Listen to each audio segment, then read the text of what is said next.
India has reacted to Donald Trump's new 25% tariffs on Indian goods, calling the India-US relationships strong and steady. Trump blamed India's trade rules and its use of Russian oil and defense equipment. But the foreign ministry said the ties with the US are deep and have only grown stronger, especially in defense. Spokesminister Randhir Jaiswal said both countries share key interests and have overcome many past challenges together.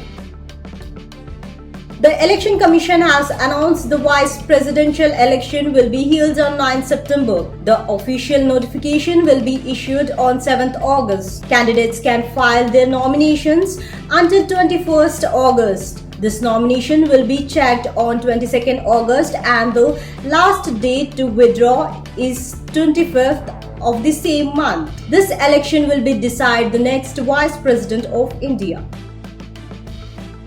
US leader Marco Rubio has said India's Russian oil imports are point of irritation in ties with the US. His comments came after Donald Trump threatened 25% tariffs and more penalties on India for buying Russian oil and weapons. India says it buys cheap oil to protect poor people from high prices. Rubio agreed India has big energy needs, but said buying Russian oil helps fund the Ukraine war. Some Indian refineries have now paused Russian oil import due to reduced discounts. Leader of the opposition Mallikarjun Kharge has strongly objected to the presence of security personnel in the wall of the Rajya Sabha. In a letter to the deputy chairman, he said opposition MPs are being stopped from the raising issues. Congress leader Jairam Ramesh also hit out, saying the Rajya Sabha chamber now seems taken over by CISF, especially after the sudden resignation of the chairman. Congress leader Rahul Gandhi has accused the Election Commission of being part of the major voter fraud to help the BJP. He said an opposition-led probe found serious issues in the Bihar voter list updates. The Election Commission has strongly denied the change, calling it baseless and irresponsible.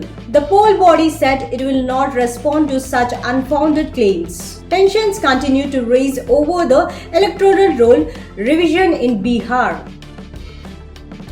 Karnataka's temple town Dharmasthala is gripped by a fear and rumors after former sanitation worker known as Bhima claimed he was forced to secretly bury murder victims. He said that burials happened between 1995 to 2014 on orders from a powerful family. A special investigation team is digging 13 spots near the Netravati river to look for human remains. The town is tense as police search for possible skeletons.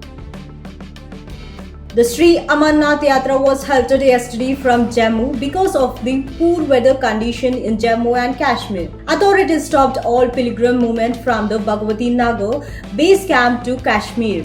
Officials said the suspension is safety due to the heavy rain and landslide risk along the route. Yatra will resume once the weather improves.